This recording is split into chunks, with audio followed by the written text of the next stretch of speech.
Hello, everybody, and welcome to this week's Attractions Group Podcast Pick 6, where we bring you the top stories in the attractions industry. Well, before we delve into this week's Pick 6, sponsorship packages of the Pick 6 are available. The Pick 6 is a great spot to advertise your small business.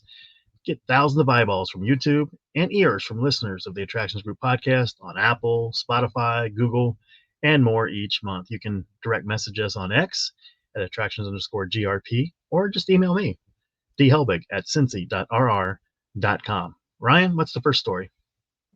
Yeah, so let's start off at the beginning. Keep it in the tribe, right? So Six Flags Fiesta Texas in San Antonio will kick off its Fright Fest event on September 7th. Man, that's early. This year, the Halloween event will run on select nights through November 3rd and feature 2 new haunted experiences themed around the Conjuring universe and Stranger Things, along with 5 new scare zones and 6 haunted houses. I haven't been to Fiesta Texas. I imagine they do a fantastic event, or with just based on everything I've heard. Yeah, everything I've heard about their event, not just this event, but all their events, is that they're all really well done. I like that in addition to the 2 new mazes, they are adding 5 new scare zones. That's huge. I mean, a lot of parks, it's kind of, they roll out the same thing for several years and maybe add 1 new maze, maybe 2. But I like the fact that 2 new mazes, 5 new scare zones. They got a total of 6 haunted houses, and then you also have the the rides and the other attractions there that are also open. Yep, great park, great people. Next up, Disney Experiences chairman Josh D'Amaro. He announced details of the several projects that are planned for its Disney parks around the world during a D23 fan club event in Anaheim, California. The projects include Monsters, Inc., Land of Hollywood Studios in Florida, a new Lion King ride at Disney Adventure World in France, a Spider-Man themed coaster at Shanghai Disneyland in China, 2 Cars attractions in Villains Land at Disney's Magic Kingdom, and Coco themed rides at Disney California Adventure. Now, for me, Ryan, of all the things that were announced here, I'm most excited about the Villains Land. So a lot of thoughts about this. I did want, nobody was allowed to stream this. So I was trying to find it. Maybe they were streaming on Disney Plus, but they weren't. But of course, somebody got a phone in there. So I did watch a stream of this. I have many thoughts, and I'm not going to bore you with all of them. But, sticking with Disney World, Villains Land, the rumor going around, the internet buzz from the Mousers and the Pixie Dusters is that the reason why it was vague is because they're not certain if that one's a blue sky or if it's actually going to happen. Cars Land is going to be replacing Rivers of America and Tom Sawyer Island. People are up in arms about that. Tom Sawyer Island, I feel like most people are in agreement that needs to go. It's a very quiet area of a very, very busy park, so they need to better utilize that land. I agree with you there. They're gonna fill in the Rivers of America and get rid of the riverbed, and people are up in arms about that. But I saw a tweet from, I think it was like a former Disney engineer, and he said that the reason why they kind of have to do that is because the basin for that is a concrete basin. It desperately needs work, and regardless of what they do, they're going to have to drain it and redo it like sooner than later. And on top of that, the area where Tom Sawyer Islands was not only was not big enough for their vision for Cars Land, but it also would have prevented bringing in the proper equipment and stuff because of the water there. So that's kind of a bummer. The Monsters Inc. thing is apparently this is just a rumor, of course, but they're looking at either making it over kind of like where the animation square went, like past the Voyage of the Little Mermaid, that's going to reopen here in a couple weeks or whatever, towards the launch bay, and that's where it should go, by the way, or they're going to replace Muppets in 3D with it, which I really hope they don't, because I love that attraction. But at least they're announcing stuff is actually happening rather than just ideas. Yeah, Cars Land. Have you seen Cars Land out of Disneyland? No, I've watched a POV of the ride. It looks amazing. Same ride system as Test Track, from what I understand. Yeah, so I mean that's really well done out there. So that's very exciting if your home Disney park, I guess, is in Orlando. Yeah. Next up, don't worry, we'll be coming back to Disney and D23 here. Six Flags Great Adventure and Six Flags Over Georgia have announced delays in the opening of their new roller coasters, pushing the debuts back from 2024 to 2025. In social media posts on Monday, the park shared the news with fans, explaining that construction on the attraction has been slower than anticipated. Great Adventure in Jackson, New Jersey was set to celebrate its 50th anniversary this summer with the launch of Flash Vertical Velocity, a Vekoma Super Boomerang coaster. However, the coaster's layout wasn't completed until May, and as of today, the trains have yet to appear on the track. Similarly, Six Flags Over Georgia has planned to open the Georgia Surfer, an intimate ultra surf water coaster, in 2024. The ride's construction also faced delays, compounded by the challenge of opening a water attraction during the colder fall months. Both parks emphasize that they are not rushing the construction process, aiming to ensure quality experience for its guests. The delays come as Six Flags undergoes significant changes following its merger with Cedar Fair last month. The new leadership team, mostly comprised of former Cedar Fair executives, including CEO Richard Zimmerman, inherited these projects from the previous Six Flags administration. So with this writing, was Vertical Velocity, the circuit was actually built in May, or is that when they finalized the design of the circuit? It looks like it was completed in May, but you look at where we are with the operating calendar. Six Flags Over Georgia, daily operation, done. You're down to the final days there with Six Flags Great Adventure. So why not just wait till next year? Yeah, I mean, I understand that, especially with the surf coaster, although it probably is pretty toasty in Georgia for a lot of September and October. But it is. On the other hand, I mean, they marketed these to season pass holders that they'd be available in 2024. So I do see the other side of the coin. But with that being said, I mean, it's disappointing for the guest. But at the same time, when you are where you are right now, at this stage of the season, if you have something that's supposed to be a major new attraction, just hold off to the next year and get it off to the right start. Yep. So hopefully that ends up going very, very well. Next up,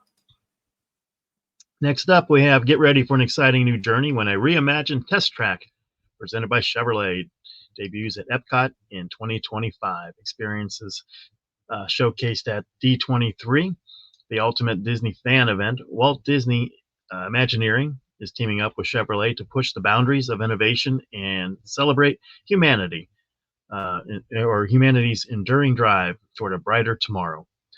But before we accelerate too quickly, the new test track will honor today's advancements while also paying homage to the past, present, and future. The queue will feature 6 distinct exhibits, each celebrating the vehicles and the people behind them that push the envelope and drive us forward in our journey through motion. New show scenes will immerse guests in technological advancements, illustrating how our lifestyles and relationships with mobility connect us all. The experience will include a joyride through scenes highlighting onboard technology, customization, and personalization, followed by a scenic outdoor route that reminds us of the simple pleasures of driving, enjoying the world around us, and spending quality time with loved ones. Now, they've done several different updates on this through the years, but this sounds pretty exciting what they're doing, Ryan. It's funny because that was a very large paragraph you just read, but I still don't feel like I know anything about this ride. The way that I interpret it is maybe the queue is going to be themed starting with like the Model T and going up to like the electric car. Because Chevy does make EVs, but the ride experience itself, I mean, that may be something they're still designing, knowing Disney. I don't think that the ride layout has ever changed. I think it's just the contents inside that have changed. And there's no reason to think it'll be ever different this time.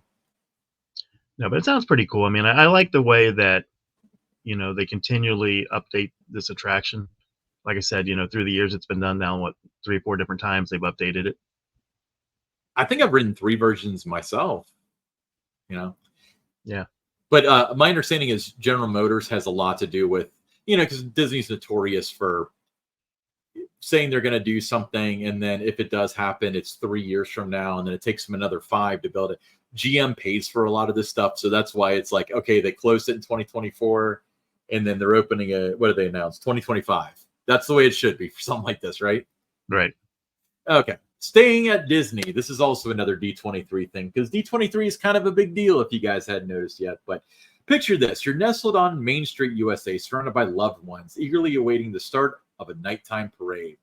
Maybe you're savoring a churro or a Mickey's ice cream bar, or eyeing a nearby popcorn cart. The lights dim, the music swells, and suddenly you're witnessing a brand new nighttime spectacular at Magic Kingdom Park. The magical moment is closer than you think. In the summer of 2025, a brand new parade will debut at the most magical place on earth.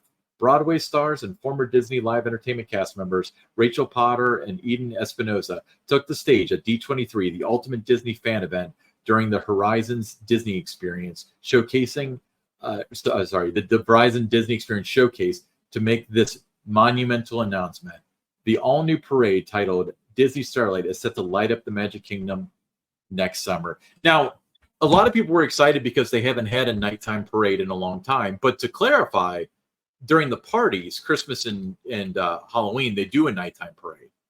Right. You know, so this is pretty cool. Magic Kingdom's almost always open late unless they have one of those parties. So this is very appropriate. And they can run it twice most of the year, I'd say. Maybe 9 and 11 or something if they're open until midnight. So yeah, I've always enjoyed the nighttime parades at Magic Kingdom, so I'm looking forward to this. So you will probably, you have that annual pass, but you will probably maybe run into me at one of the Disney parks next summer. So I'm really looking forward to this, though. I think, I'm a big fan of parades, and I don't think anybody does parades better than Disney. Parades or fireworks, Don? Which one do you like better? At Disney parks or just in general? In general. Parades. All right. What about at Disney parks? Parades. Okay, that's incorrect. Fireworks are better. Well, okay. I mean, it depends what else there is. If it's, Ryan, if it's just fireworks, we're talking just fireworks. Versus are Disney fireworks just fireworks ever now? You said fireworks. You didn't say Disney fireworks. You just said fireworks. No, but the first that's question a whole was other ball game. That's now, why you're talking Disney. That's why I did not object to your answer. Yeah, if you're doing Disney fireworks, that's a whole different ball game right there. Again, nobody does fireworks better than Disney when they do some of those things. So, yeah, I mean it's going to be spectacular. We know it. I mean, that's what they do. What's funny is I remember before I was involved with fireworks, because I did a stint of about 3 to 5 years. I can't remember how long it was, where I worked for a firework company on the side. But how many different jobs have you had? I mean, everything you've done is on the side. I've had like 5 major jobs in my life. I've always stayed at jobs for a really long time. But, I did the video board for independent baseball. I was a pyrotechnician. I repoed cars. Just, I love trying new things. But anyway, that's not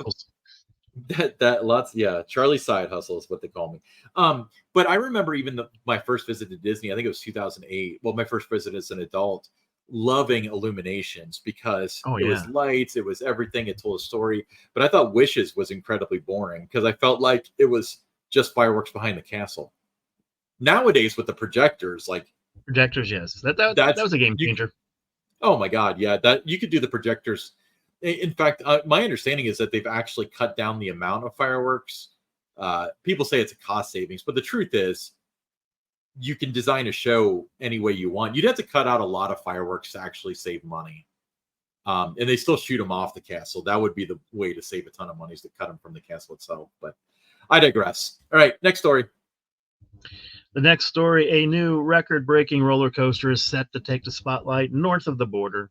We're talking about Alpine Fury, scheduled to debut in 2025 at Canada's Wonderland near Toronto. This thrilling launch coaster will be Canada's largest, or longest, tallest, and fastest of its kind. It will also boast the most inversions of any launch coaster in North America, with a staggering 9 twists and flips. Alpine Fury's adventure begins with an electrifying launch, propelling riders 164 feet into the air from the summit. The coaster spans approximately 3,200 feet, almost 3,300 feet, 3,280 to be exact, across the park, reaching speeds of around 71 miles per hour as it navigates through its intense inversions. Designed by Premier Rides, Alpine Fury will be Canada's Wonderland's 19th roller coaster and the 4th to interact with the iconic Wonder Mountain. this, Ryan, caught my attention when they announced it. Super excited about this, and I'm definitely going to have to update my passport because this is a coaster that looks like it is must do. Yeah, it's funny because all the people, I've got friends that have a myriad of parks as their home parks, and all of them are texting me saying, like, I can't believe they're getting that. I want that. Good on Premier Rides. They're working with Cedar Fair for the first time in a long time. Right. I'm sorry, Six Flags well, no, maybe that's not true. I think old Six Flags worked with Premier. They Do they have did. a Skyrocket anywhere? Not off the top of my head that I can think of. Well, they put one at every Busch Gardens and SeaWorld park. So they definitely haven't been bored. But I can't think of, a Six Flags park that put in a Premier ride in the last 5 years or so, but definitely more recent than Cedar Fair. Because Cedar Fair most recently is 2006-ish with Italian Job, probably at Canada's Wonderland. Does that sound about right? This list looks spectacular. I mean, it's 9 inversions. I mean, think about that. Yeah, it's like so it's going to beat out the Steel Curtain for inversions. I think that's got 7 or 8. That was the most in North America. And I will tell you this too. I thought Canada's Wonderland, did a great job with its teaser campaign. Mm-hmm. That everybody talking about it. Everybody was, anxiously awaiting for this announcement, and there didn't seem to be, much of any disappointment out there. Everybody, seemed really pumped for this. Yeah, definitely gonna be a win for them. So let's look forward to that opening in the fall of 2025, presumably. All right, let's move on to the listener questions. First one from Mitchell, somewhere in Ohio. He said, "What will replace Snake River Falls at Cedar Point after it closes? And to make it tricky, name 3 replacements." Okay, Don, I'm going to clue you in.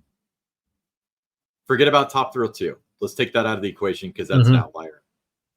For like the last 5 years, Cedar Point has removed one ride and replaced it with a restaurant every time. Yes, they have. So do you think it'll be a restaurant? This time, I don't think so. I don't think so. I would think what Cedar Point needs is a new wooden roller coaster. Yeah. Something along the lines. It doesn't have to be a record breaker, but I mean, it's Cedar Point, so maybe they'll try. But something along the lines of a Mystic Timbers would work well there.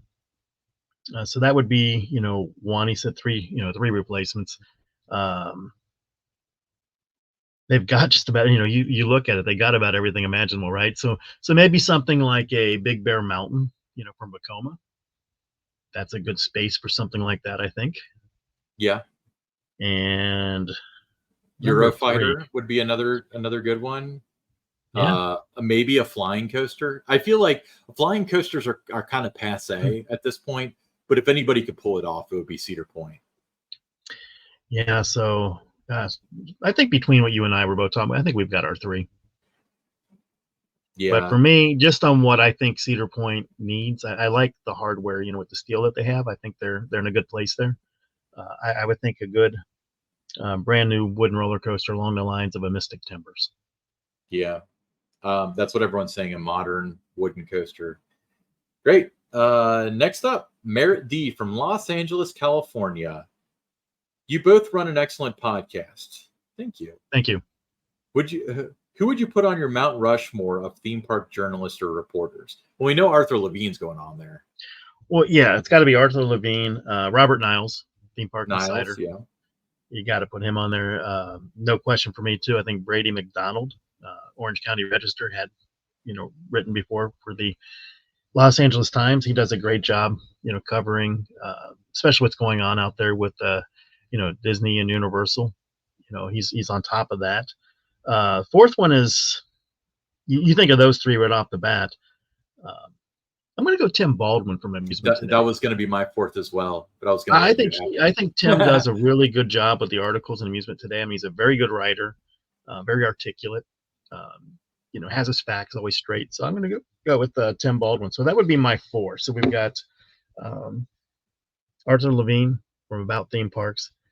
We got Robert Niles, theme park insider, Brady McDonald, Orange County Register, and Tim Baldwin, Amusement Today. That's 4. Yeah, very good. Yeah, those absolutely are definitely the ones that I would consider. It's hard to say because that was a different kind of question too, so I appreciate that. Yeah, but a theme park, because there are a lot of people from like USA Today that have covered a lot of theme park stuff. So it's not clearly defined if they've done some really good pieces, would they be eligible for Mount Rushmore, or is it people like Arthur that exclusively does theme park stuff? That would be the next question. But I think the ones that we have here, they're when you look at them in their body of work, I mean, it's about theme parks, with these guys. So, I mean, I think that's what they write about. I mean, you're right. Other people cover the industry, but they also write about other type of things. So you don't really see, when you're talking about some of the other papers out there, you don't really, see the ones that are just exclusively theme parks too much. It's almost now to where a couple of these guys have to start their own blogs to do that. Yeah, Substack is a big one. Yes. Non-mainstream media is becoming huge for stuff like that. Yeah, but I all four of these right here, I mean, I read everything that they write. Mm-hmm. So I don't miss any of it, and it's great insights. So I would definitely, subscribe to Amusement Today so you can read Tim's articles. Subscribe to the Orange County Register so you can read all of Brady McDonald's articles. Some of his articles are free, but you want to subscribe so you don't miss anything that he writes about. And then, of course, follow Robert Niles, Theme Park Insider, and Arthur Levine. Yeah, absolutely. All right. Well, that wraps up another Pick Six for this week. Make sure you follow us on all your favorite podcast apps: Apple, Google, Spotify, YouTube. Hit that subscribe button and follow us on X at attractions_GRP. We'll see you next week, everybody.